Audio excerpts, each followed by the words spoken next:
So a lot of students ask me, what do they need to get on the exam for their SAC scores not to be scaled up or scaled down? And I think this comes from a very common misconception about how scaling actually works. So the only official scaling system from VCAR is about your final study score.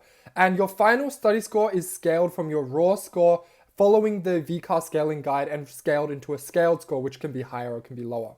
I think what most people are talking about when they ask about their SAC scores getting scaled up or down is about the final exam. Because when you finish the final exam, you will then get a grade for your SACs. And a lot of people are very confused, like how can you get a grade for your SACs? Like how do you compare to other schools? If you go to a worse school, will it get scaled down? If you go to a better school, will it get scaled up? So the way that SAC grades, like letter grades at the very end, are calculated is by looking at what rank you were for that SAC and then looking at that rank on the exam, and basically you get that person's exam score as your SAC grade. Now, a lot of teachers and students who kind of don't really know what's going on kind of claim that like better schools have your SAC scores scaled up, whilst less high-ranking schools have your SAC scores scaled down.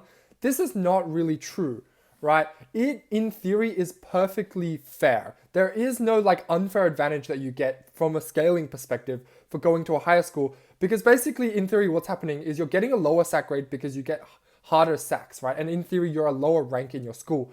But that lower rank in your school might get a really high score for the exam, and therefore, overall, it balances itself out. Now, a lot of people really overcomplicate how the whole SAC system works, and I could spend like 10 hours trying to explain it to you guys, but in theory, all you need to know is that it's fair, right? There is no benefit of you being at a better school or being a worse school purely from a scaling perspective. Now, instead of worrying about scaling, you should really be worried about actually learning the content and doing well on your exam. And if you're someone who's struggling with VCE English, you should definitely try Polar Bear, because here we've trained it on all of the VCAR past English exams, and it's the perfect tool overall for getting better at VCE English.